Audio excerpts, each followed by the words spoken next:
कि राजा हरिश्चंद्र ने राजसूय यज्ञ किया। उस यज्ञ में ब्राह्मणों ने खूब दक्षिणा पाई, सब ने, जो अधिकारी था, जिसने यज्ञ में सहभागिता की, राजा ने उनको खूब दिया, मांगने वालों को भी खूब दिया, खूब, सब प्रसन्न हो गए, खूब मिला यज्ञ में। और वशिष्ठ जी जब स्वर्ग में गए तो स्वर्ग में राजा हरिश्चंद्र की बड़ी कीर्ति गाई। भाई राजा हो, यजमान हो तो राजा हरिश्चंद्र जैसा, ऐसा यज्ञ न कभी हुआ और न कभी होगा, है ना। यही प्रसंग हम श्रवण कर रहे थे। यजमानोऽस्ति मे राजा हरिश्चंद्रः प्रतापवान्, राजसूयः कृतस्तेन राज्ञा प्रवरदक्षिणः।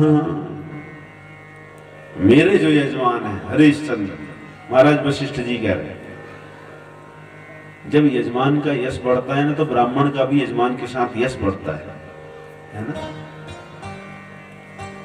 यज्ञम यज्ञेद यशस् कामः, श्रीमद् भागवत में लिखा है। जो यश की कामना करता है, कीर्ति चाहता है, जो अपनी बहुत बड़ी कीर्ति हो, तो उसके लिए यज्ञ करना चाहिए, यज्ञ से यश बढ़ता है। तो इसलिए श्री वशिष्ठ जी कह रहे हैं स्वर्ग में जाकर के देखो, दूसरे लोक में भी प्रतिष्ठा हो रही है, पृथ्वी तो छोड़ो, स्वर्ग लोक में भी प्रतिष्ठा हो रही है। अच्छा एक बात और, ब्राह्मणों को खुश करके भेजना चाहिए। अगर नाराज होकर के जाते हैं ना तो सब जगह कहते हैं, बोले यार उस जजमान के यहाँ गए थे और ऐसा हुआ वैसा हुआ, 10 जगह बोलते हैं, स्वभाव है ये। और अगर खुश करके गए तो सबसे ज्यादा यश का प्रचार करने वाले ब्राह्मण ही सब जगह जाते हैं, घूमते रहते हैं, काम क्या है, आज यहाँ गए, कल वहां, परसों वहां, है ना। तो कहते हैं भाई उस यजमान ने खूब दक्षिणा दी और बड़ा भव्य यज्ञ किया, है ना। तो खूब उनकी प्रशंसा ब्राह्मण लोग करते हैं। तो ब्राह्मण प्रचारक भी हैं, धर्म प्रचारक भी हैं और यश कीर्ति के प्रचारक भी हैं। तो वशिष्ठ जी स्वर्ग में जाकर के कह रहे, बोले यजमान हो तो मेरा, जैसा मेरा यजमान है ऐसा आज तक कोई हुआ ही नहीं। सत्यवादी, इतना सत्य बोलने वाला कि सत्य के लिए लुटा दे अपने आप को। और परम दानी, ऐसा दानी, ऐसा धर्मपरायण राजा कभी हुआ ही नहीं। क्या कहें उनके सत्य के बारे में, ऐसा धार्मिक न भूतो न भविष्यति, बोले ऐसा राजा न कभी हुआ और न कभी हो सकता है। वशिष्ठ जी इतने प्रसन्न हैं, स्वर्ग में जाकर की कीर्ति का गायन कर रहे हैं। अब वहां विश्वामित्र जी भी बैठे। विश्वामित्र जी बोले ये वही हरिश्चंद्र हैं क्या जिन्होंने वरुण जी को बार बार धोखा दिया, बार बार जिनको टाला अपने पुत्र की रक्षा के लिए? वही बोले हाँ हैं तो वही, लेकिन भाई उनके गुण अब प्रकट हो रहे हैं। पहले इतनी उनकी कीर्ति नहीं थी, इतने उनके गुण प्रकट नहीं थे, अब प्रकट हो रहे हैं। बोले यदि ऐसा है तो हम परीक्षा लेंगे। विश्वामित्र जी बोले यदि ऐसा है तो हम परीक्षा लेंगे और मैं सिद्ध कर दूंगा कि राजा हरिश्चंद्र जो है झूठ बोलने वाले हैं, झूठ बोलते, मैं सिद्ध कर दूंगा। बोले लगाओ शर्त। हाँ बोले हाँ बिल्कुल शर्त है। बोले अगर राजा हरिश्चंद्र झूठे हैं हो गए तो वशिष्ठ जी आपके सारे पुण्य नष्ट हो जाएंगे, और अगर मेरी बात झूठ निकली तो मेरे सारे पुण्य नष्ट हो जाएंगे, है ना। आजकल तो लोग पैसों की शर्त लगाते हैं। कितने की? भाई 100 रुपए की। बोले 100 नहीं 500 की लगाओ। लेकिन वो कह रहे हैं कि जितने हमने पुण्य कमाए आज तक, पुण्यों की शर्त। बोले ठीक है। अब विश्वामित्र जी ने मन में सोच लिया कि राजा हरिश्चंद्र को झूठा साबित करना है। एक दिन की बात है, कदाचित् तु हरिश्चंद्रो मृगया रथम वनम ययो अपश्यत रुदतीं बालां सुंदरीं चारुलोचनां। एक दिन राजा हरिश्चंद्र वन में गए थे और आखेट खेलने गए थे। राजाओं का शौक होता है, राजा लोग जाते हैं वन में, जो दुष्ट पशु होते हैं उनका वध करते हैं। तो ये मृगया के लिए वन में गए थे। तो वहां इन्होंने देखा कि एक स्त्री रो रही है। राजा हरिश्चंद्र को बड़ा आश्चर्य हुआ, मेरे राज्य में कोई स्त्री रो रही है, ये तो बहुत ही बड़ा अपशगुन है। हमने पहले भी चिंतन किया था, स्त्री का रोना शुभ नहीं माना जाता। मेरे राज्य में न बाधते च राज्य में राक्षसों भी परांगनाम, मेरे राज्य में तो राक्षस भी पराई स्त्री को कष्ट नहीं दे सकते।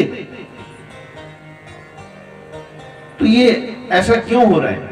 तो वो स्त्री के पास गए, बोले हे देवी, आपके दुख का कारण मुझे बताओ, क्या कारण है? जिसने आपको कष्ट दिया हे देवी, उसका सर उसके धड़ पर नहीं रह सकता, मैं उसको दंड दूंगा। वो स्त्री बोली, हे महाराज क्या बताएं, मेरे दुख का कारण विश्वामित्र हैं। बोले विश्वामित्र आपके दुख का कारण क्या है?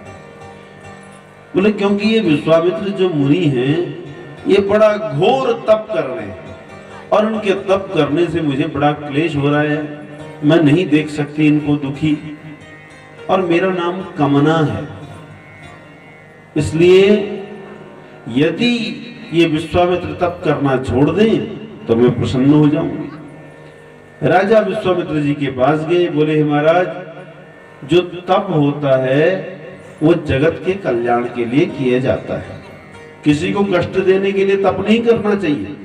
तप क्यों करें? ये सबका कल्याण।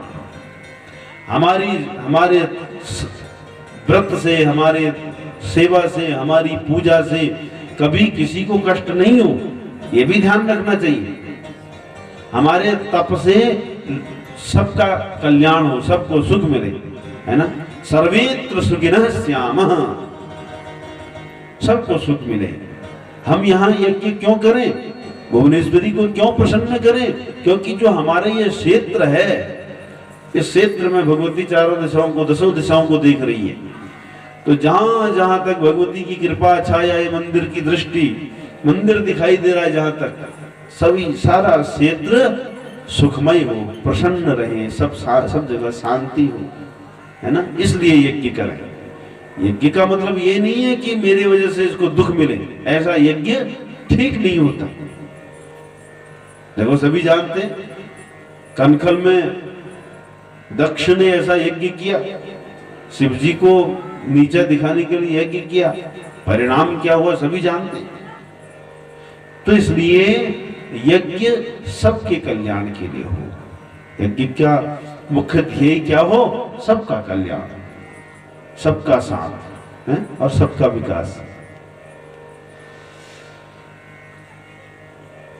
बोले विषये मम सर्वज्ञ वनकृत्यम सुदारुणम लोक पीड़ा करम घोरम तप की ना भी करे चित। हे महाराज, इसलिए तप लोक की पीड़ा के लिए नहीं है, लोगों को सुख देने के लिए है। ऐसा जब विश्वामित्र जी से कहा तो विश्वामित्र जी वहां से चले गए। अब जब तपस्या से विरत हो गए तो सोचने लगे कि मैंने जो पूर्व में वचन दिया है वशिष्ठ जी को, वो मुझे पूर्ण करना है। तब उन्होंने क्या किया, एक मायामय सुअर बनाया और उस सुअर को भेजा राज्य की हरिश्चंद्र जी के राज्य में। वो विघ्न करने लगा राज्य में। हरिश्चंद्र जी को पता चला कि किसी सुअर ने बहुत नुकसान कर दिया, तो स्वयं आ गए और उस सुअर के पीछे पीछे दौड़े। ये सुअर एक भयंकर वन में चला गया और जब वो वन में गया तो खो गया। वन में जाते जाते मिला नहीं।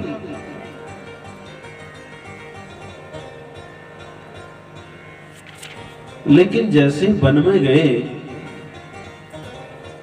तो तो वहां उन्होंने देखा उस निर्जन वन में एक नदी है। उस नदी के पास गए, वहां पर जल पिया। जल पीने के बाद जब थोड़ा सा थकान कम हो गई तो उसी समय विश्वामित्र एक ब्राह्मण बन करके आ गए, वृद्ध ब्राह्मण के रूप में। तमुवाच गाधिराजः प्रणपन्तं नृपोत्तमं स्वस्तितेस्तु महाराज किमर्थमिह जागत। हे राजन, आपका कल्याण हो। आप यहाँ क्यों आए? आपके आने का कारण क्या है, हमको बताइए। राजा बोले, महाराज हमारे राज्य में, उद्यान में, उपवन में एक सुअर आ गया था। उस सुअर के पीछे पीछे मैं यहाँ आ गया। अब सेना दूसरी दिशा में चले गई, मैं दूसरी दिशा में आ गया। और अब यहाँ से मुझे मार्ग भी पता नहीं चल रहा है कि मार्ग कहाँ है, मेरी सेना कहाँ चलेगी ये भी पता नहीं चल रही है।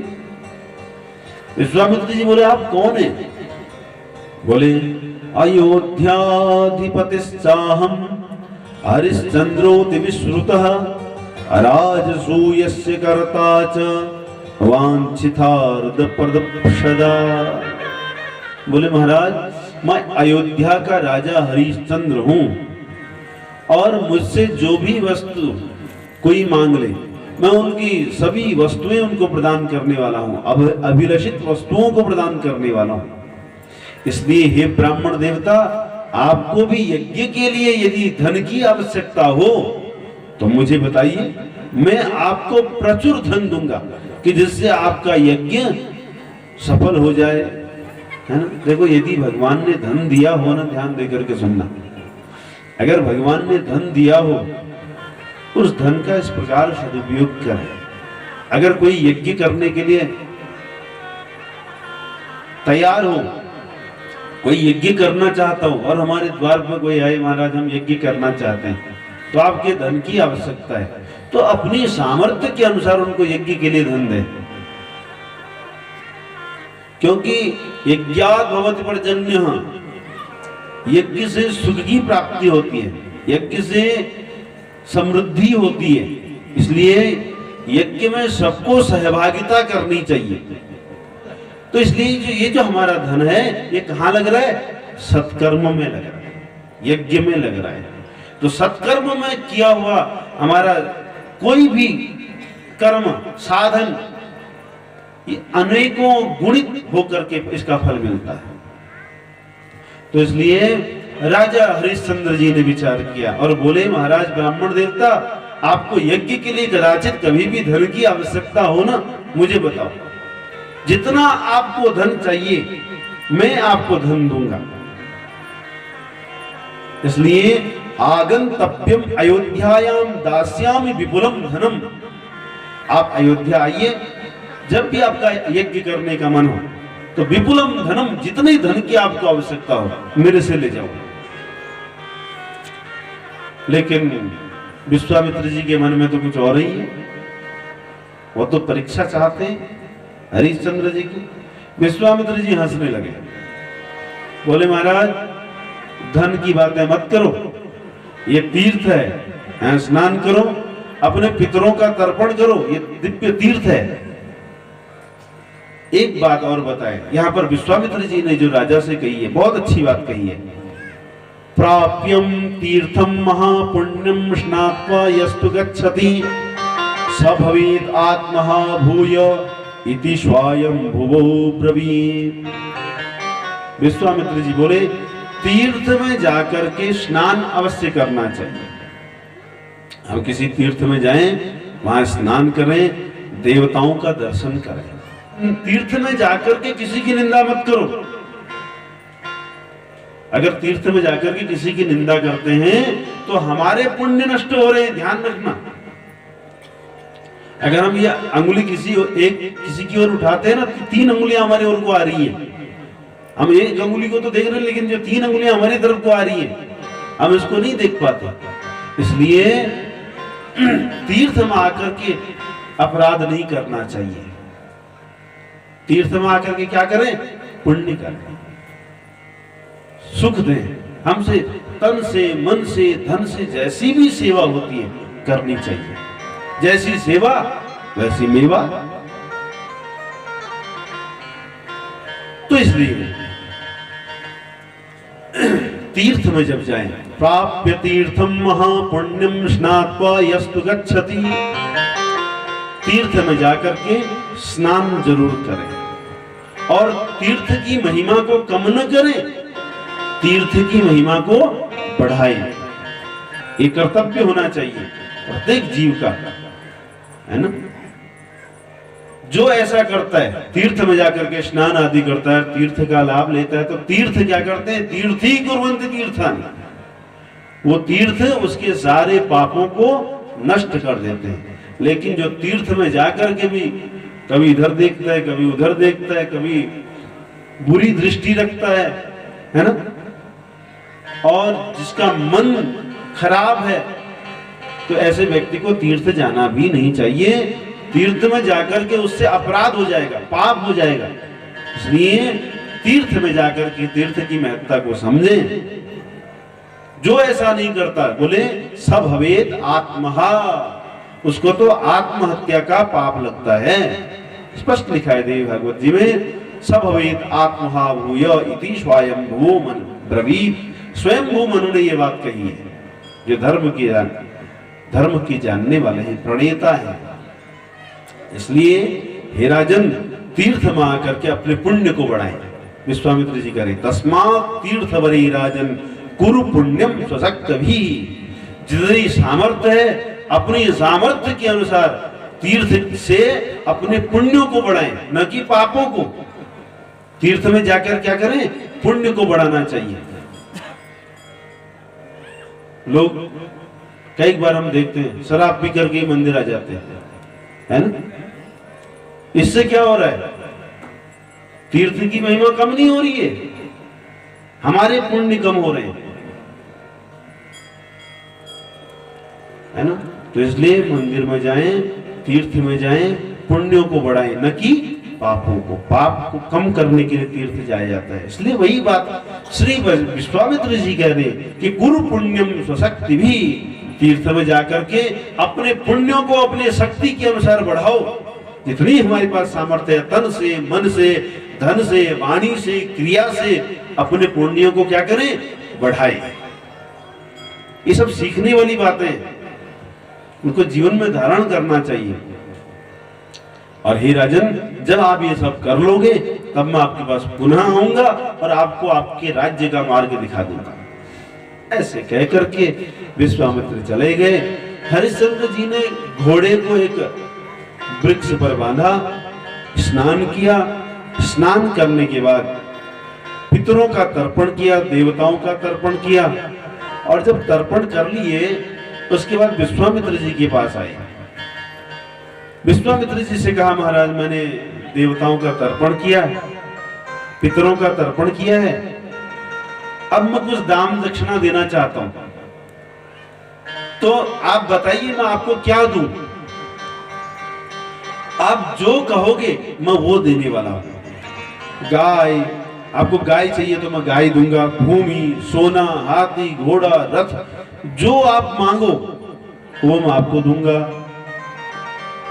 विश्वामित्र जी बोले, महाराज धन्य हैं आप, आपकी महिमा हमने सुनी तो थी, लेकिन आज आपको देख भी लिया।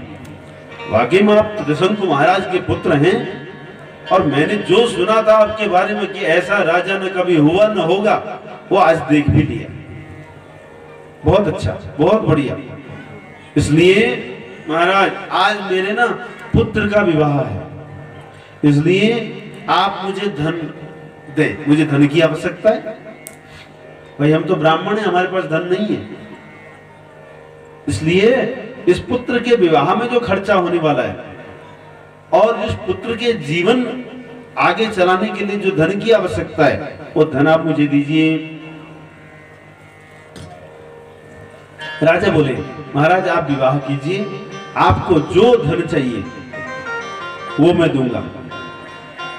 अब विश्वामित्र जी ने पुनः माया रची और उस समय एक बालक और एक बालिका को सामने खड़ा कर दिया। बोले इन दोनों का विवाह है। राजा बोले आप विवाह करो, आपको जैसा धन, जितनी आवश्यकता होगी मुझे बताना। बोले ठीक है। विवाह हुआ। अब उसी विवाह वेदी पर विश्वामित्र जी बोले, राजन अब बताइए क्या करें, हमको जो आपने पहले कहा था कि मैं दूंगा तो अब दीजिए। राजा बोले बताओ क्या चाहिए, आपको जो भी चाहिए वो मुझे बताओ।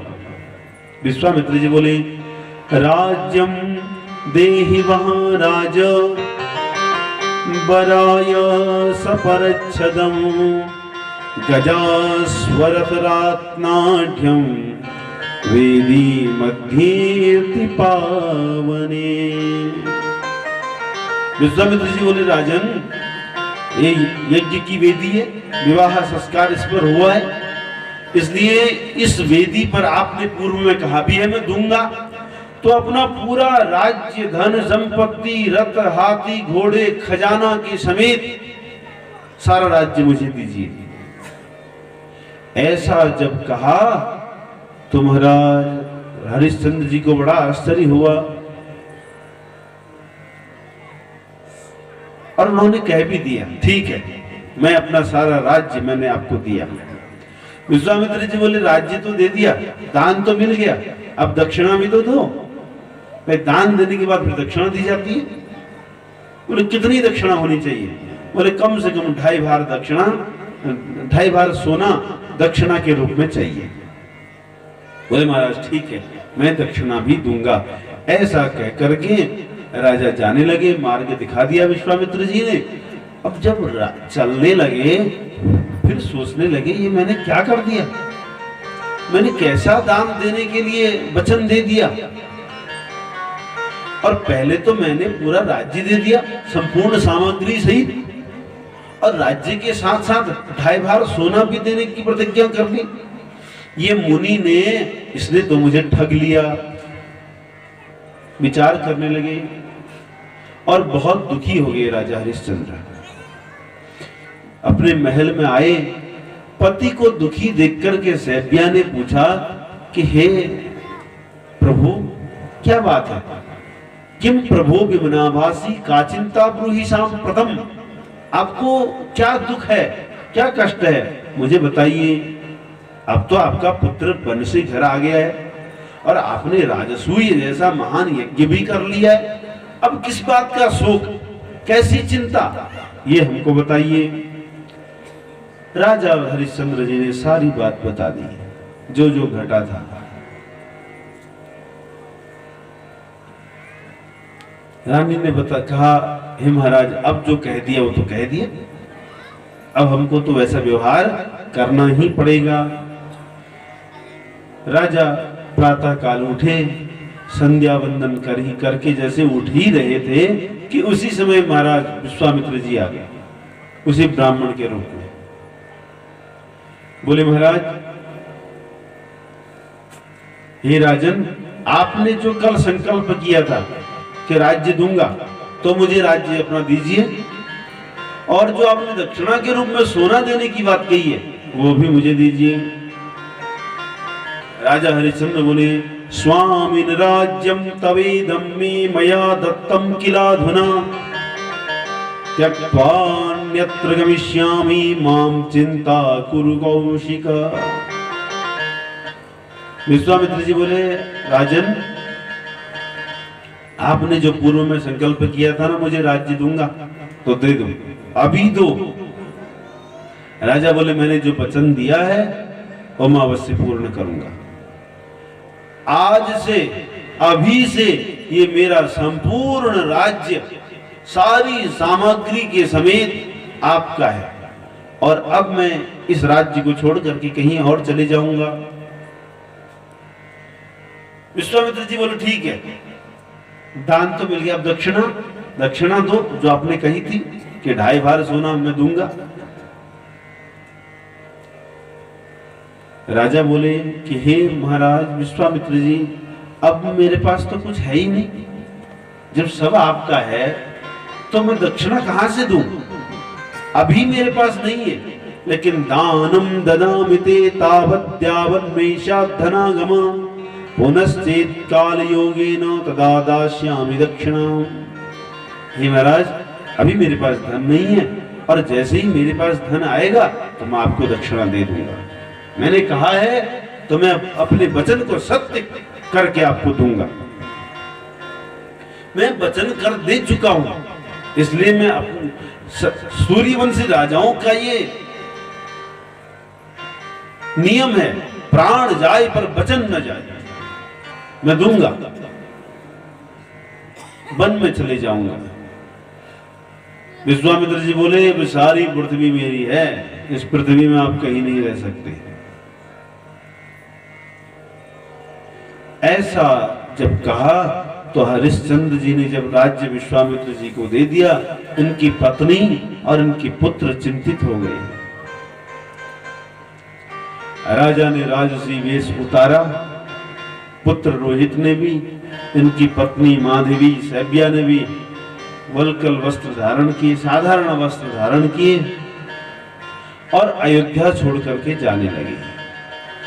अब जब इन तीनों को पैदल ही जाते हुए राज्य अयोध्या वासियों ने देखा तो सब लोग विलाप करने लगे कि ऐसा राजा, ये हमको छोड़कर के कहां जा रहे हैं। सब लोग बड़े दुखी हुए और उस ब्राह्मण को, जो विश्वामित्र जी ब्राह्मण बन करके आए थे, उनको खूब बुरा भला कहने लगे। कैसा ब्राह्मण है, कैसा लोभी ब्राह्मण है, इसने हमारे महाराज को घर से विरक्त कर दिया। निष्ठुर वचन कहने लगे और लोग कहने लगे कि महाराज, ये हम आपको सोना देते हैं, आप इनको विश्वामित्र जी को दे दीजिए और आप इससे मुक्त हो जाइए। विश्वामित्र राजा हरिश्चंद्र जी बोले, मैं अपनी ही कमाई हुई संपत्ति से दक्षिणा दूंगा, मैं आपसे धन लेकर के दक्षिणा नहीं दे सकता।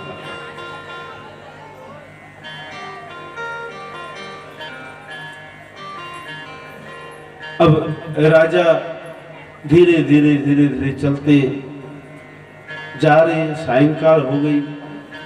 विश्वामित्र जी ने कहा, महाराज, आपने दक्षिणा देने के लिए कहा था, अभी तक दक्षिणा नहीं दी, क्या बात है?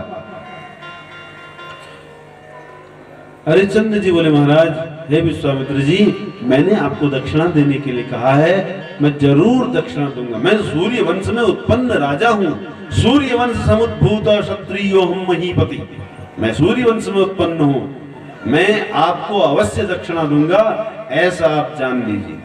लेकिन तब तक, जब तक मुझे कुछ प्राप्त नहीं हो जाता, जब तक मेरे पास धन नहीं आ जाता, तब तक आप कुछ क्षण के लिए रुक जाइए, प्रतीक्षा कीजिए।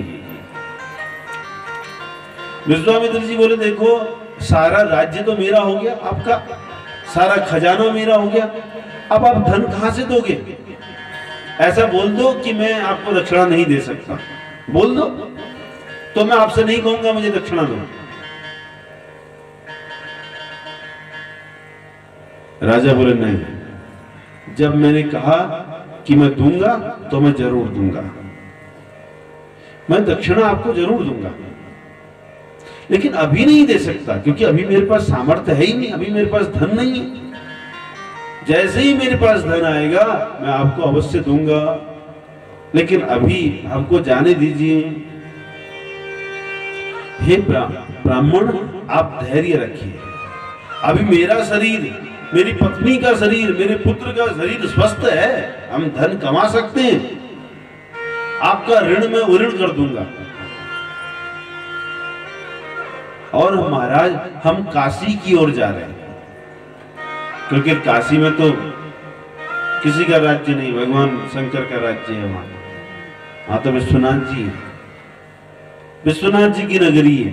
मैं काशी जाऊंगा, तब तक प्रभु आप वहां जाइए और कोई ग्राहक ढूंढ लीजिए, कोई मिला तो ठीक है, कोई मुझे, किसी ने हमको वहां कुछ काम करके धन मिला तो ठीक है, नहीं तो हम अपने आप को बेच देंगे।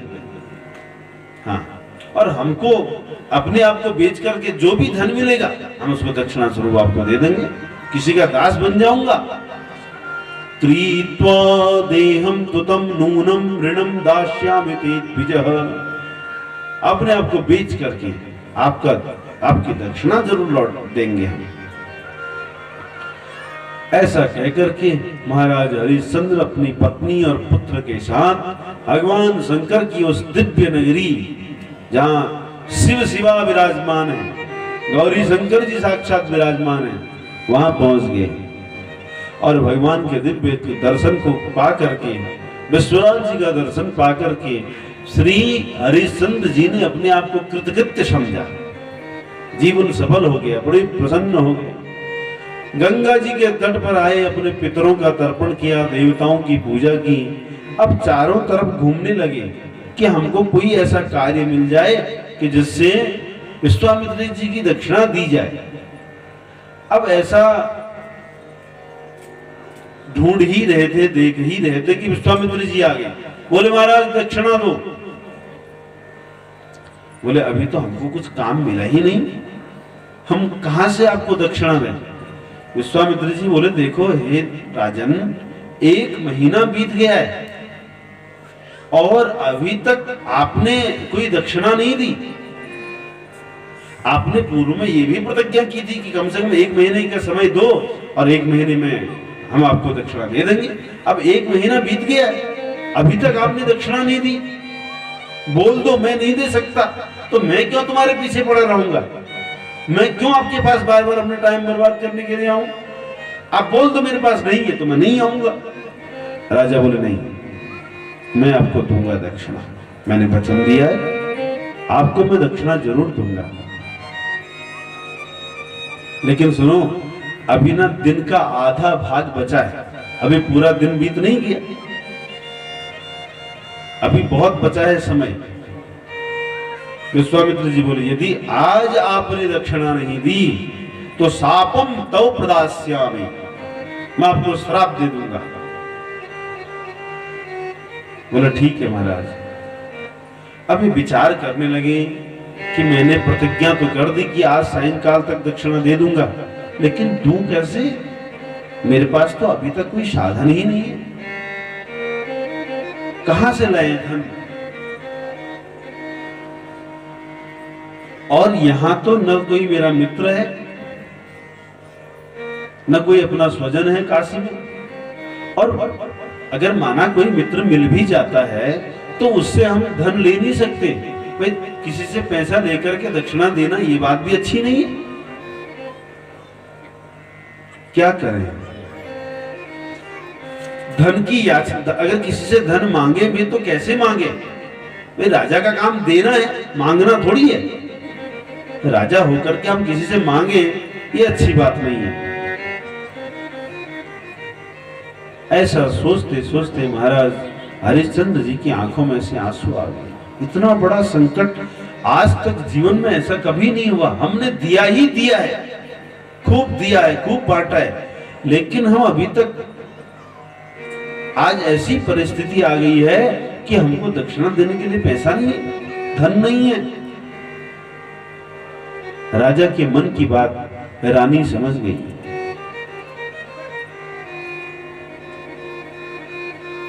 दोनों विलाप करने लगे, रोने लगे। पत्नी ने कहा राजन त्यज चिंता महाराजा स्वधर्म अनुपालय। हे राजन चिंता छोड़ो, चिंता चिता समाख्याता, वह चिंता तो चिता से भी बढ़ करके है, इसलिए चिंता छोड़ो, इस समय अपने धर्म का पालन करो, क्योंकि विपरीत समय में धैर्य ही मित्र होता है।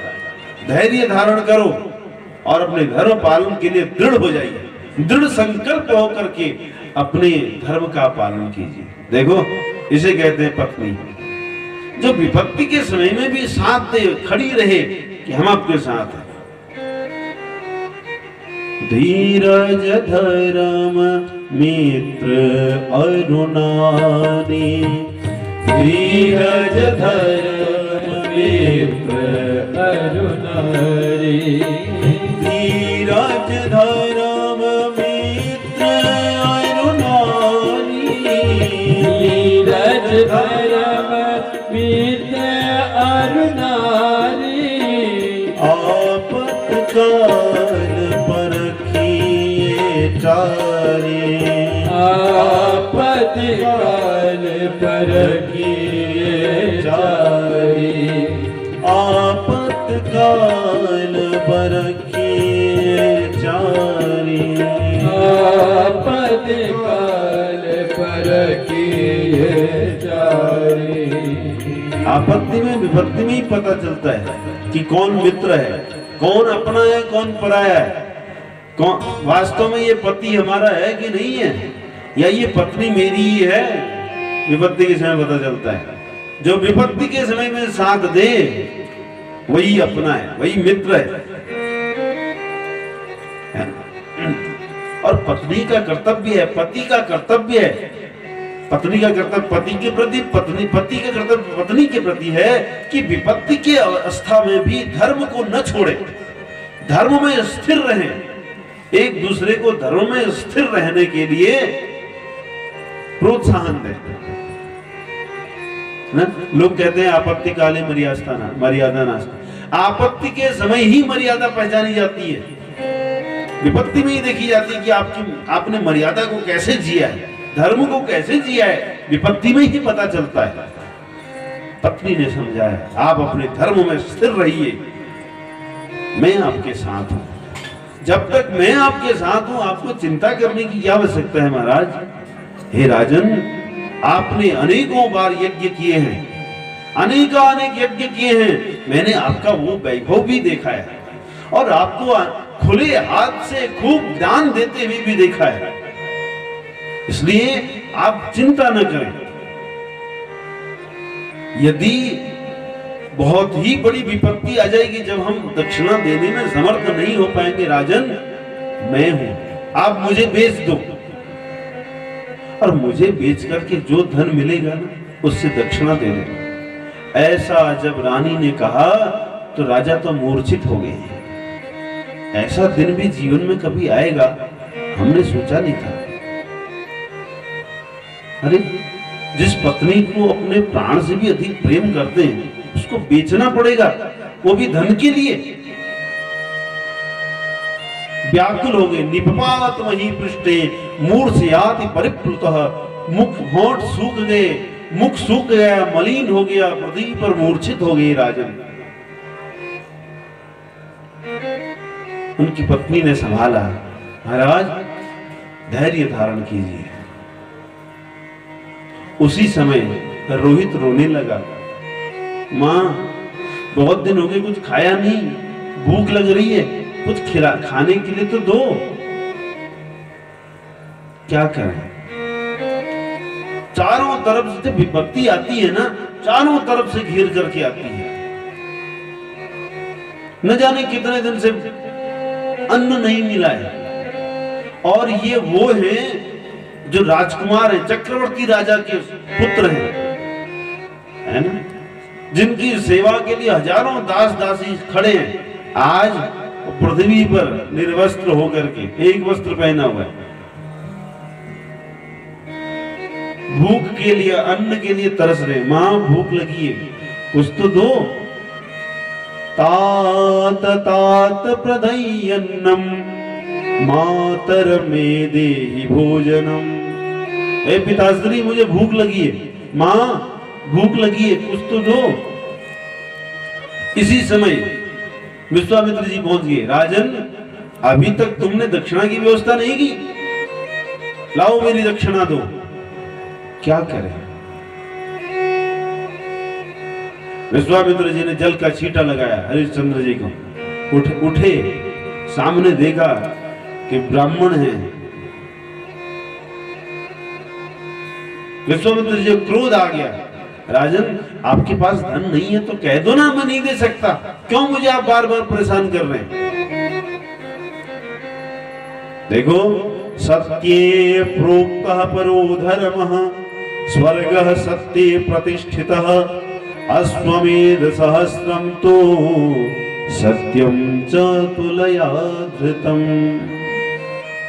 राजन आप अपनी बात पर, सत्य पर स्थिर रहें। आपने बोला था मैं दक्षिणा दूंगा, लेकिन अभी तक दक्षिणा नहीं दी। धर्म सत्य से चलता है।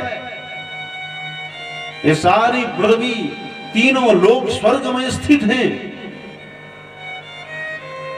देखो यदि आज सूर्यास्त होते होते आपने दक्षिणा नहीं दी तो मैं आपको श्राप दे दूंगा। ऐसा कह करके विश्वामित्र जी चले गए। इसी समय विश्वामित्र जी की माया से एक ब्राह्मण आ गए।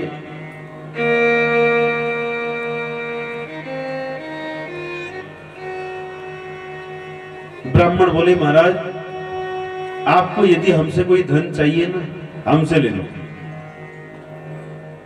जितना धन आपको चाहिए हमसे ले लो, मैं आपको ये कष्ट, आपका कष्ट नहीं देख सकता।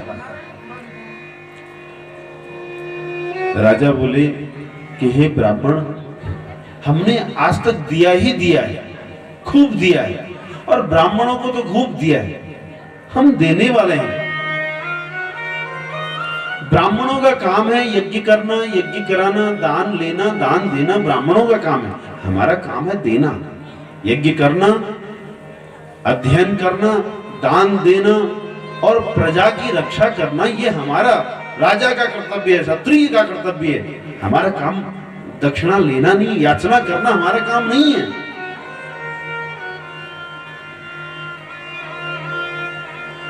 पत्नी सैब्या राजा की इन बातों को देख करके दुखी हो गई और कहने लगी, कैसी विषम परिस्थिति आ गई है? जो देने वाले को आज मांगने वाला बना दिया। समय ने देने वाले को आज क्या बना दिया? मांगने वाला बना दिया। कैसी परिस्थिति है? एक चक्रवर्ती राजा को भिखारी बना दिया। जो सबको बांटा करता था आज वो धन के लिए तरस रहा है, अन्न के लिए तरस रहा है। इससे बड़ा कष्ट जीवन में और क्या हो सकता है? पत्नी बार बार समझा रही है, बोली अब धन का साधन और कुछ नहीं है, तो आप मुझे बेच दीजिए। मुझे कमाने से, मुझे बेचने से जो धन मिलेगा ना, आप दक्षिणा दे दीजिए।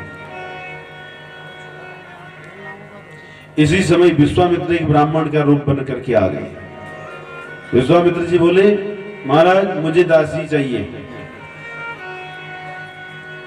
और मेरी पत्नी ना बहुत कमजोर है, वो घर का काम नहीं कर सकती, इसलिए आप यदि अपनी इस स्त्री को बेचना चाहते हो, अहम गृह्णामि दासीतो कति दास्यामि ते धनम, मैं आपकी पत्नी को खरीद लूंगा।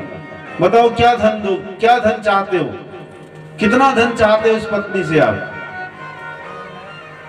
ऐसा कहने पर राजा तो कुछ बोल ही नहीं पाया।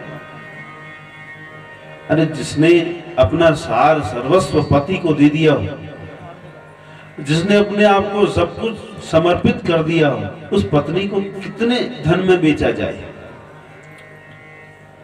बहुत दुखी है। तब ब्राह्मण ने कहा, देखो मैं स्वयं बता देता हूं, जो शीलवती कन्या है, शीलवती स्त्री है, जिसमें संपूर्ण लक्षण विराजमान है, उसका जो मूल्य है वो 1 करोड़ स्वर्ण मुद्रा है, ऐसा शास्त्र ने नियत किया है। और जो श्रेष्ठ पुरुष है उसका मूल्य 10 करोड़ स्वर्ण मुद्रा है। तो इसलिए आपकी पत्नी को 1 करोड़ स्वर्ण मुद्रा से मैं खरीद सकता हूं, ये आप रखो। और राजा के सामने वो सारा धन रख दिया और रानी के बालों को पकड़ करके खींच करके ले जाने लगा। राजा के सामने एक पत्नी का पति के सामने अपमान कोई पति सहन नहीं कर सकता, फिर ये तो राजा है। बहुत दुखी हुए, ये भी नहीं कह सकते कि ऐसा मत करो। बहुत दुखी हुए, धन लिया। रोहित रोने लगा, मां मैं आपके बिना कैसे रहूंगा? मां के पीछे पीछे जाने लगा, मां के वस्त्र को, साड़ी को पकड़ लिया। सैब्या बोली, पुत्र अब मैं तुम्हारी मां कहलाने लायक नहीं हूं, मैं दासी हूं, मैं बिक चुकी हूं। पश्येह पुत्र मामेव मातरम दास्यताम गताम माम मास्प्राक्षिराज पुत्र न स्पृश्याहम त्वयाधुना। हे पुत्र, आप मुझे स्पर्श मत करो, मैं दासी हूं और तुम एक राजकुमार हो। अब मैं मां कहलाने लायक भी नहीं हूं, लेकिन पुत्र तो पुत्र है ना। मां मां कहता हुआ मां के पीछे दौड़ने लगा। तब उस ब्राह्मण ने बोला, आपके इस पुत्र को भी मैं खरीद लेता हूं, क्योंकि अगर ये यहां रहेगा तो तुम्हारी पत्नी मेरे घर का काम नहीं कर पाएगी, क्योंकि उसका ध्यान अपने पुत्र पर रहेगा। इसलिए मैं तुम्हारे इस पुत्र को भी खरीद लेता हूं और इसको भी अपने घर का नौकर बना लेता हूं। अब सोचो, एक राजा के हृदय में ये सब कितना कष्ट हुआ होगा, लेकिन हरिश्चंद्र जी कुछ कह नहीं पा रहे। परिस्थिति ने उनको ऐसा घेर लिया है कि बोलने में गदगद कंठ हो गए, शब्द नहीं निकल रहे हृदय से। क्या कहें, क्या नहीं कहें। 10 करोड़ स्वर्ण मुद्राएं उस बालक की उस ब्राह्मण ने दी और जबरदस्ती खींचते हुए, घसीटते हुए सैब्या को लेकर के जाने लगे। अपने घर ले गए और कहा कि देखो, हमारे घर की सारी व्यवस्था है, ये सब झाड़ू पोछा, खाना बनाने से लेकर के सुबह से लेकर के सायंकाल तक सारी व्यवस्था बता दी। ठीक है, जैसा आप कहोगे मैं वो सब करूंगी। इधर इसी समय विश्वामित्र जी आ गए, हरिश्चंद्र से बोले, महाराज मेरी दक्षिणा दो। तो वो जो अपनी पत्नी और पुत्र को बेचने से जो धन मिला था राजा ने दिया। बोले, ये पूरी दक्षिणा तो नहीं, ये तो आधी है, मुझे पूरी दक्षिणा चाहिए। राजा बोले, अभी मैं अपने आप को भी बेच दूंगा और उससे जो धन मिलेगा निश्चित ही उससे महाराज आपकी दक्षिणा पूरी हो जाएगी। इस समय मुझे बहुत कष्ट हो रहा है। मैंने अपनी वो महारानी पट्ट महिषी जो हर पल मेरे साथ देती थी, हर परिस्थिति में मेरे साथ रहती थी, ऐसी पत्नी और जिस पुत्र के लिए मैंने इतना बड़ा तप किया था, उस पुत्र को भी मैंने बेच दिया है। मैं अपनी पत्नी और पुत्र के वियोग से इस समय बहुत दुखी हूं, इसलिए अभी इतनी दक्षिणा आप ले लो, थोड़ी देर के बाद मैं और सारी व्यवस्था कर देता हूं। और मन में विचार करने लगा है, वो सूर्य वंश का जो वंश को चलाने वाला राजकुमार था, सूर्य वंश में उत्पन्न जो श्रेष्ठ तेज युक्त बालक था, आज उसको मैंने अपने हाथ से बेच दिया। बहुत दुखी है, धिक्कार है मुझे, ये दिन देखने से पहले मेरी मृत्यु क्यों नहीं हो गई। धिक्कारने लगे अपने आप को। अब मैं क्या करूं, मुझे और धन कैसे मिलेगा, विचार करने लगे। ऐसा विचार कर ही रहे थे और सोच रहे थे कि मैंने इतना बड़ा राजसूय यज्ञ किया और इतना धन बांटा, इतना दान दिया, लोग मुझे इंद्र समझते थे, और आज देखो एक छोटी सी दक्षिणा देने के लिए मेरे पास धन नहीं है। कैसी विषम परिस्थिति हो गई है। निश्चित ही मैं तो प्रेत ही हो गया हूं। अपनी पत्नी को कौन बेचता है, अपने पुत्र को कौन बेचता है। भाई कितनी भी विषम परिस्थिति आ जाए, अपने पुत्र को कोई बेचेगा क्या। मैं तो नराधम हूं, असुर हूं। ऐसा विचार कर ही रहे थे कि साक्षात भगवान धर्म चांडाल के रूप में आ गए। विशाल भयंकर स्वरूप था उनका। बोले, हे मनुष्य, मुझे दास की आवश्यकता है। यदि आप मेरा दास बनने के लिए तैयार हो तो बताओ आपको कितना धन चाहिए, मैं आपको खरीदना चाहता हूं। कितना मूल्य देना होगा, कीमत अत्ते प्रशम प्रदीयते, आपको कितना धन देना है। हरिश्चंद्र बोले, आप कौन हैं। बोले, मेरा नाम प्रवीर है और मैं यहां का चांडाल हूं। मैं यहां घाट पर जो मृत मनुष्य आते हैं ना, शव, उनका कफन लिया करता हूं और उनसे कर लिया करता हूं। चांडाल के ऐसे कहने पर राजा बोले, मुझे कोई भी खरीद ले, क्या करना है, मेरा तो जीवन बेकार हो ही गया, अब मुझे दक्षिणा तो देनी ही है। इसी समय विश्वामित्र जी आ गए। विश्वामित्र जी बोले, राजन, अभी तक तुमने दक्षिणा की व्यवस्था नहीं की। चांडाल बोला, मैं तो इनको खरीदने के लिए तैयार हूं, ये बताएं इनको क्या दक्षिणा दे, क्या इनका मोल हो। अब राजा सोच रहे, चांडाल का दासत्व तो मतलब चांडाल हो जाना, कहां श्रेष्ठ सूर्य वंश में उत्पन्न हुए श्रेष्ठ राजा और कहां चांडाल, सोच रहे हैं। विश्वामित्र बोले, सोचने का समय नहीं है, सूर्य अस्त होने वाला है, यदि तुमने मेरी दक्षिणा नहीं दी तो मैं आपको श्राप दे दूंगा। और देखो, इस समय चांडाल से बढ़कर के आपको और कोई पैसा देने वाला मुझे तो नहीं दिखाई दे रहा है। और देखो, चौथा प्रहर भी बीतने वाला है, आधी घड़ी शेष है, इतना ही समय आपके पास है, तो शीघ्र धन की व्यवस्था करो, यदि आपने नहीं किया तो मैं आपको श्राप दे दूंगा। हरिश्चंद्र बोले, महाराज, कोई मुझे ब्राह्मण खरीद लेता तो थोड़ा सा संतोष होता, लेकिन चांडाल खरीदे, चांडाल का मुझे दास बनना पड़ेगा। हे विश्वामित्र जी, आप ही कुछ कृपा कर दो।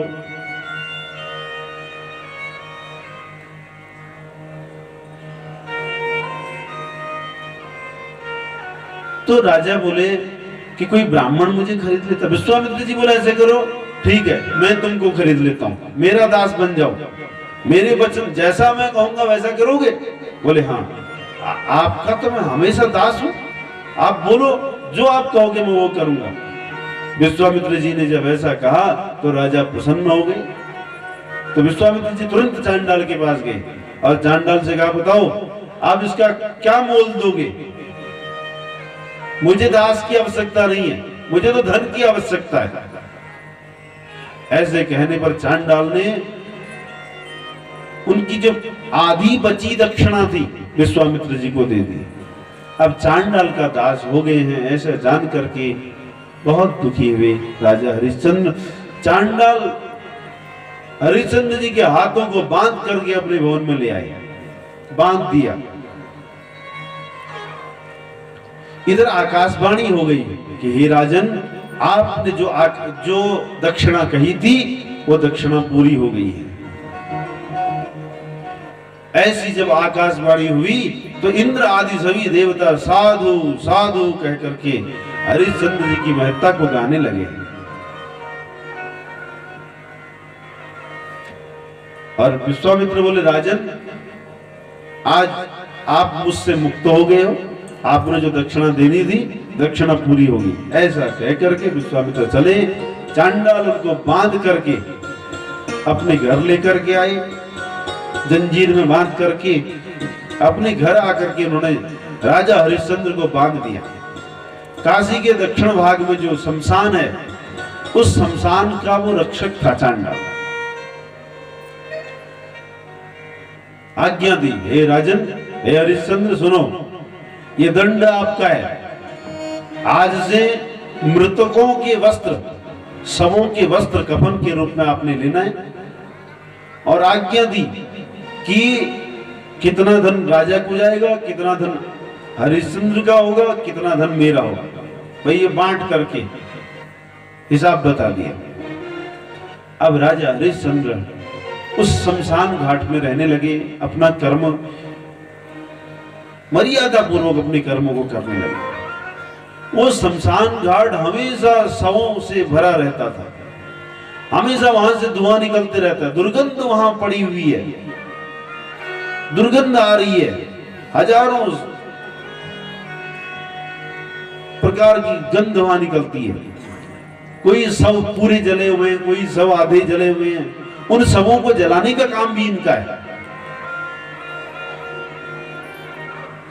ये सब काम कर रहे हैं और मन में विचार कर रहे हैं कि मेरा पुत्र कहाँ होगा, मेरी पत्नी इस समय कहाँ होगी, कैसे रह रही होगी, विचार कर रहे हैं। एक ही वस्त्र है बस हरिश्चंद्र जी के पास, उसी वस्त्र को ऊपर भी लपेट रखा है और उसी को नीचे भी लपेटा हुआ है।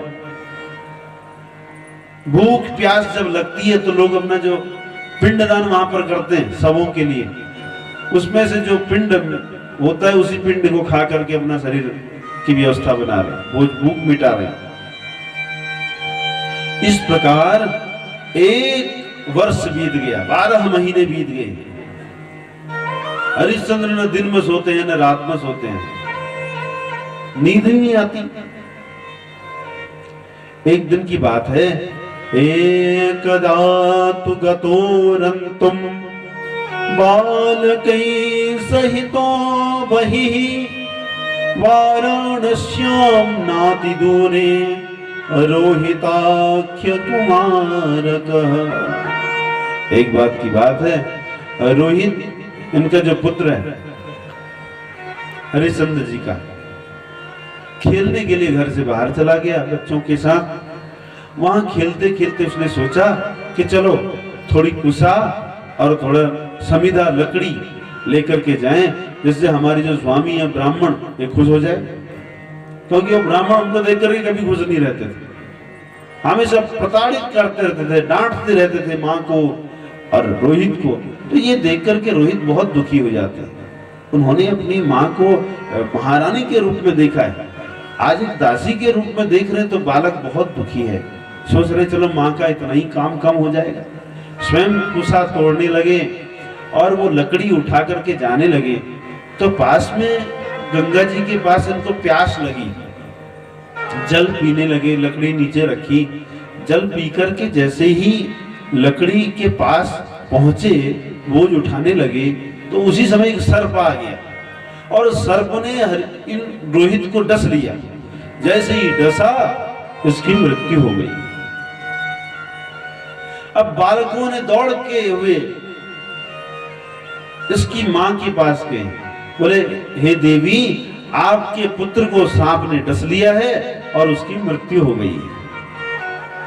और जैसे ही मृत्यु का समाचार सुना, मूर्छित हो गई, पृथ्वी पर गिर गई।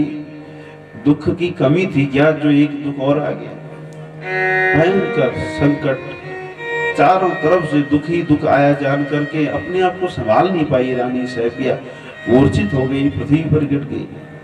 अब ब्राह्मण ने देखा तो तुरंत पानी डाला सर पे, हे दासी कैसे सोई पड़ी है, घर में इतना सारा काम पड़ा है और तू सोई है। सारी बात बताई। बोले हे महाराज, मेरे पुत्र को सांप ने डस दिया है, उसकी मृत्यु हो गई है, मुझे उसके पास जाना है, उसको देखना है, मैं उसको देखना चाहती हूँ। और ब्राह्मण बोला नहीं, अभी घर में इतना सारा काम पड़ा है, तुझे अपने पुत्र की हो रही है। सारी व्यवस्था सब काम बता दिया। रात्रि में खाना बनाया, खाना खिलाया, बर्तन धोए, और जब सब लोग सो गए तब उस ब्राह्मण ने कहा जाओ अपने पुत्र को दिखाओ। दौड़ी पुत्र के लिए, और जैसे देखा कि पुत्र पृथ्वी पर गिरा हुआ है, अपने आप को संभाल नहीं पाई। ये वही पुत्र है जो महलों में रहता था, आज देखो मिट्टी में पड़ा हुआ है।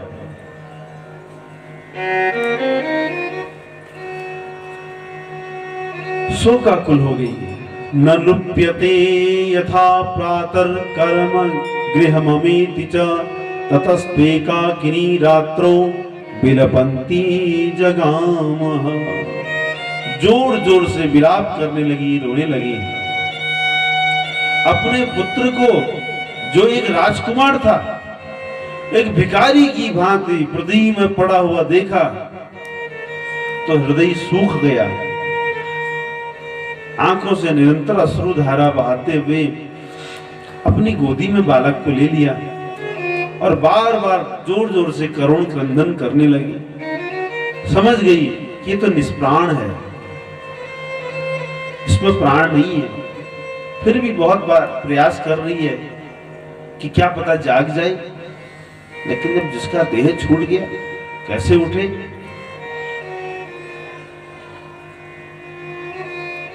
हाथों को ध्यान से देखती है। हे पुत्र, तुम्हारे हाथ में तो ये छत्र, चक्र, श्रीवत्स, स्वस्तिक का चिन्ह बना है, तुम तो राजा बनने के योग्य हो, तुम तो राजा थे, तुम्हारी तो दीर्घायु इस हाथ में दिख रही है, और फिर भी तुम्हारी मृत्यु हो गई। ये कैसा समय आ गया? तुमको तो राजा होना चाहिए, तुम पृथ्वी पर गिरे हुए हो। हा कांत हा नृपा गच्छ पश्येम स्वसुतं प्रियं येन ये रिंगता वक्ष कुंकुमेनावलेपितम्। और जोर जोर से विलाप करने लगी, हे राजा आप कहां हैं? अंतिम बार अपने पुत्र का दर्शन कर लो। अब न जाने आप कहां हो, पुत्र का आपको दर्शन आपको दोबारा होगा कि नहीं होगा। ये वही पुत्र है जिसके वक्ष पर अनेक प्रकार के चंदन इत्र आदि लगे रहते थे, आज उसके वक्ष पर धूल और मिट्टी लगी हुई है। बार बार हे पुत्र हा। रोहित जोर जोर से रोने लगी। उसके विलाप को सुनकर के आस पड़ोस के लोग जाग गए, दौड़ते हुए आए, कौन है? और जैसे बहुत सारे जब लोग आए, उन लोगों ने पूछा, ये देवी आप कौन हो? जब पूछा तो ये सभ्या कुछ कह नहीं पाई, क्या बताएं, कौन सा परिचय दें, क्या कहें, रानी है कि क्या कहें, दासी है कि ये कहें कि मृत बेटे की मां हूं, क्या कहूं? कुछ नहीं कह पाई। लोगों ने कहा ये राक्षसी है, ये निश्चित ही बालक को खाने के लिए आई है, ऐसा लोग कहने लगे। और बार बार पूछा तब भी वो कोई कह नहीं पाई। तो उस समय उसके बालों को पकड़ा, चांडाल को सौंप दिया। बोले हे चांडाल, इसका वध कर दो, ये कोई राक्षसी है, ये बच्चों को खाने के लिए आई है, ये बाल घातनी है, इसका वध कर दो। हमने इसको बहुत बार देखा है, इसने अनेक बच्चों का भक्षण कर दिया है। अब ये वही चांडाल था जिसने राजा हरिश्चंद्र जी को खरीदा हुआ है। चांडाल इस स्त्री को बाल से पकड़ करके खींच करके लाया और वही लेकर के आया घाट पर जहां हरिश्चंद्र जी हैं। एक तलवार दे दिया और कहा, हे दास, इस स्त्री का सर काट दो, ये बच्चों को खाने वाली है। राजा ने देखा कि स्त्री है। राजा बोले, महाराज, हे प्रभु, मैंने संकल्प ले लिया है, संकल्प लिया था कि अपने हाथ से कभी भी स्त्री पर शस्त्र का प्रहार नहीं करूंगा। ये हिंसा ठीक नहीं है, अच्छी बात नहीं है। चाहे ये स्त्री कोई भी है, मैं इसका वध नहीं कर सकता। चांडाल बोला, देखो, इस समय तुम मेरे दास हो, जैसा मैं कहूंगा ऐसा ही तुमको करना पड़ेगा। इसलिए मेरी बात सुनो, यदि तुमने मेरी बात नहीं मानी तो मैं स्वयं इसका सर काट दूंगा। राजा बोले, नहीं नहीं, आपने मुझे आज्ञा दी है, मैं आपका दास हूं, जैसा आप मुझसे कहोगे मुझे वो करना पड़ेगा। हाथ से खड्ग ले लिया और जैसे ही खड्ग उठाया मारने के लिए, तो रानी बोली, महाराज, यहाँ पास में मेरा पुत्र मृत हो गया है, उसकी मृत्यु हो गई है, एक बार मैं उसको शमशान में लाना चाहती हूँ, उसका अंतिम क्रिया कर लूं, उसके बाद आप मुझे मार देना। अभी तक राजा ने रानी को पहचाना नहीं है और न रानी ने राजा को पहचाना है, क्योंकि दोनों के शरीर इतने दुर्बल हो गए हैं कि एक दूसरे को पहचान नहीं पा रहे। राजा के केस बहुत बड़े हो गए हैं, उनमें जटाएं पड़ गई हैं, उनकी दाढ़ी बहुत बड़ी हो गई है और पूरा शरीर धूल से भरा पड़ा है, शरीर एकदम कमजोर हंडी जैसा हो गया है। ऐसी रानी का भी है, उनके भी बाल ऐसे ही हो गए हैं, पूरा शरीर एकदम कृशकाय हो गया है, एक दूसरे को पहचान नहीं पा रहे। राजा ने कहा, ठीक है, आप अपने बालक को लेकर के आइए। रानी गई, अपने बालक को उठा करके लाई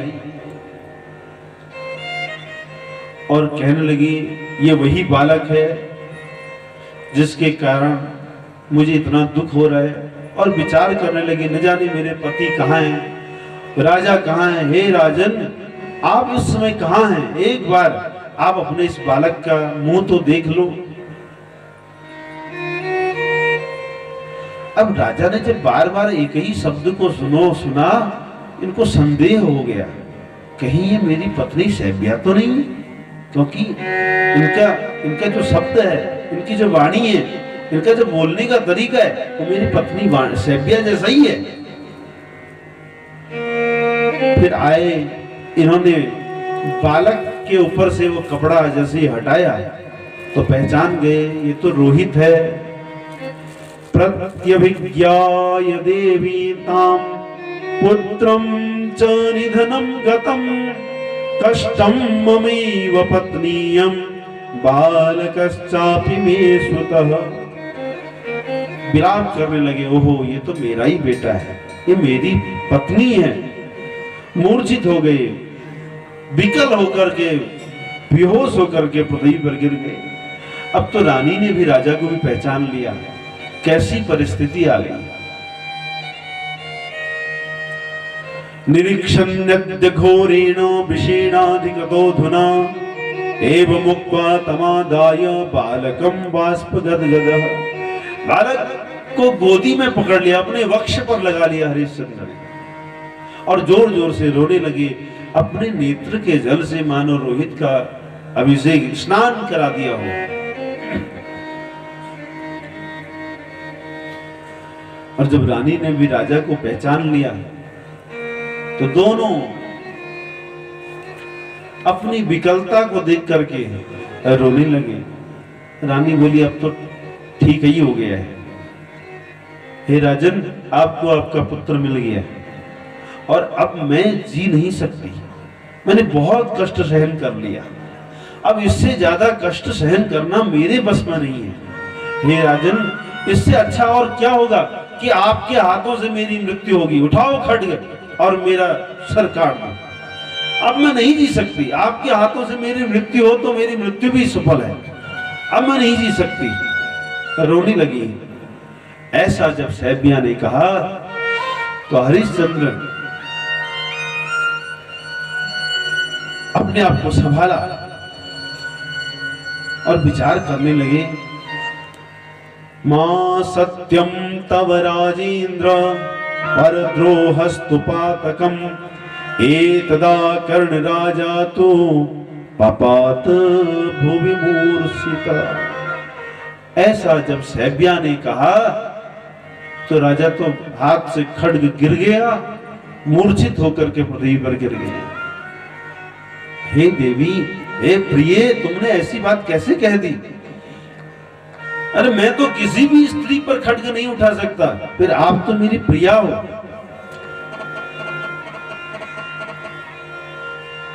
देवी, इनकी पत्नी बोली, आपको आपके स्वामी ने आदेश दिया है, आपको अपने धर्म में स्थिर रहना चाहिए। लेकिन मैं मां भगवती शताक्षी से यही प्रार्थना करती हूँ, मां, यदि मैंने सच्चे मन से अपनी पति की सेवा की हो, यदि मैंने सच्चे मन से आपकी सेवा की हो, तो मुझे यही राजा अगले जन्म में पति के रूप में मिले। भविष्यसि पतिस्त्वं मे यह जन्मन जन्मनि श्रुत्वा राजा तदा वाक्यम निपपात महीतले। और ये बात जब पत्नी के मुख से फिर से सुनी तो फिर मूर्छित हो गई, पृथ्वी पर गिर गए। फिर अपने आप को संभाला, फिर कभी पुत्र का मुख देखते हैं, कभी पत्नी का मुख देखते हैं, फिर चांडाल की बात को याद करते हैं, फिर सोचते हैं कि मुझे इतना बड़ा कष्ट सहन करना पड़ेगा, ऐसा तो कभी नहीं सोचा था। कैसी दुर्गति को प्राप्त हो गया, कैसे कैसे परिस्थिति में आ गया। अब मैं कौन सा धर्म निभाऊं, किस धर्म को मैं निभाऊं, विचार कर रहे हैं।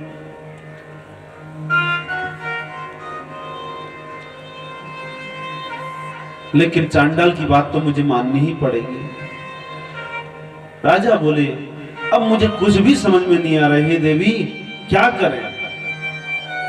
वास्तव में अब जीना बहुत मुश्किल हो गया। वैसे तो आत्महत्या बहुत बड़ा पाप है, मैं जान रहा हूं इस बात को, आत्महत्या नहीं करनी चाहिए, लेकिन अब मुझसे जिया भी नहीं जाएगा। एक चिता बनाई, उस चिता पर रोहित को, उसके शव को लेटाया और स्वयं दोनों पति पत्नी उसी चिता पर बैठ गए। तम ततः कृताचितां राजा आरोप्य तनयं स्वकं भार्यया सहितो राजा बद्धांजलि पुटस्तता। चिता पर बैठ गए और मां शताक्षी से प्रार्थना करने लगे, हे मां, आप तो 100 नेत्रों वाली हैं, सबके भीतर विराजमान में होने हो और सबको देखने वाली, समझने वाली, जानने वाली हो। हे मां, सारे संसार की रक्षा करने वाली आप हो। मां को प्रणाम किया और अग्नि चिता पर जैसे ही लगाने ही वाले थे कि उस समय साक्षात धर्म ही आ गए और जय जयकार करने लगे, धन्य है हे राजा हरिश्चंद्र, आपने धर्म को नहीं छोड़ा।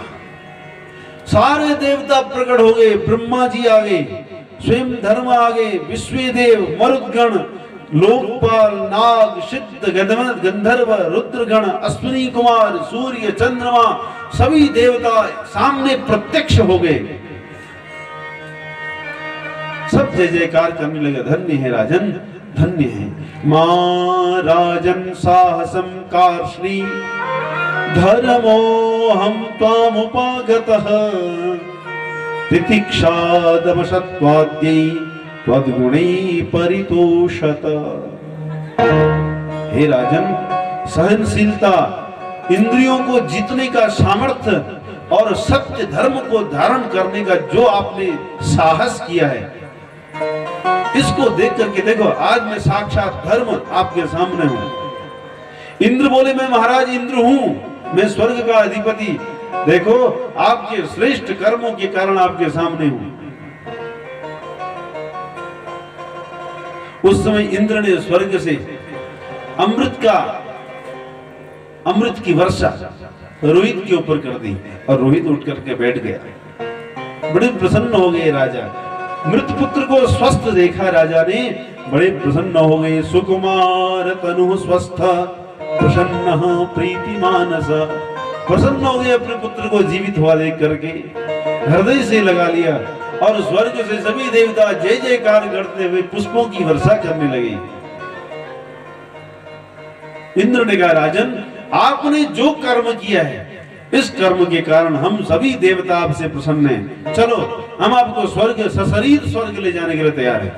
आप अपने स्त्री और पुत्र के समेत स्वर्ग चलिए। हरिश्चंद्र बोले, नहीं नहीं, मैं नहीं जा सकता, मुझे मेरे स्वामी की आज्ञा नहीं मिली है। चांडाल ने मुझे कहीं जाने, देखो उन्होंने विपरीत परिस्थिति में मेरा साथ दिया, मेरी दक्षिणा देने में मेरा सहयोग किया, तो इसलिए उनको छोड़ करके मैं नहीं जा सकता। धर्म बोले, हे राजन, जो चांडाल था ना, वो मैं ही था, मैं ही चांडाल बन करके आया था आपकी परीक्षा लेने के लिए, इसलिए अब चिंता मत करो कि आपको किसी की आज्ञा लेनी पड़ेगी।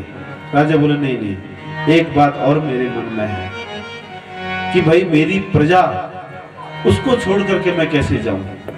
जब से मैं अयोध्या से आया हूं ना, अयोध्या वासियों ने जप तप व्रत उपवास किया है मेरे लिए वो नित्य भगवान से प्रार्थना कर रहे हैं, तो मैं उनको छोड़ करके स्वर्ग कैसे जा सकता हूं?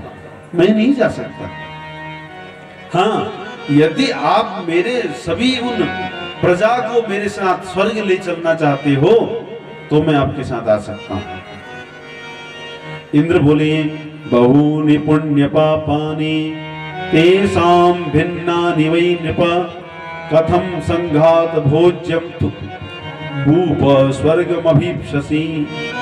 हे राजन, देखो आपकी जो प्रजा है ना, सबने अलग अलग प्रकार के कर्म किए हैं। किसने ज्यादा अच्छे कर्म किए हैं, किसी ने कम अच्छे कर्म किए, किसी ने पाप किया है तो किसी ने पुण्य किया है, इसलिए सब लोग स्वर्ग नहीं जा सकते।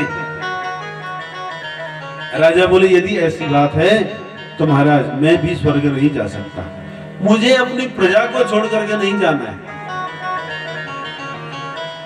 ऐसे धर्मपरायण राजा को देख करके इंद्र बड़े प्रसन्न हो गए। अयोध्या वापस आए, इंद्र ने घोषणा कर दी कि महाराज हरिश्चंद्र जी के साथ जो जो भी स्वर्ग जाना चाहता है वो स्वर्ग चले। राजा हरिश्चंद्र जी ने अपने पुत्र रोहित को राज्य में अभिषिक्त किया और पत्नी के समेत दिव्य विमान में बैठ करके अनेकों मनुष्यों के साथ, अनेकों अयोध्या वासियों के साथ राजा हरिश्चंद्र स्वर्ग की ओर प्रस्थान कर गए।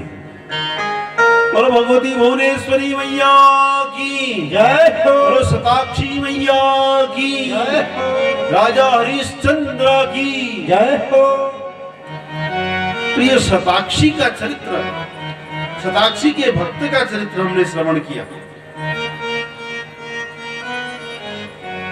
सूत जी बोले कि धन्य है ऐसे राजा जिन्होंने शरीर छोड़ने के लिए तो उद्यत हो गए, लेकिन जिन्होंने धर्म नहीं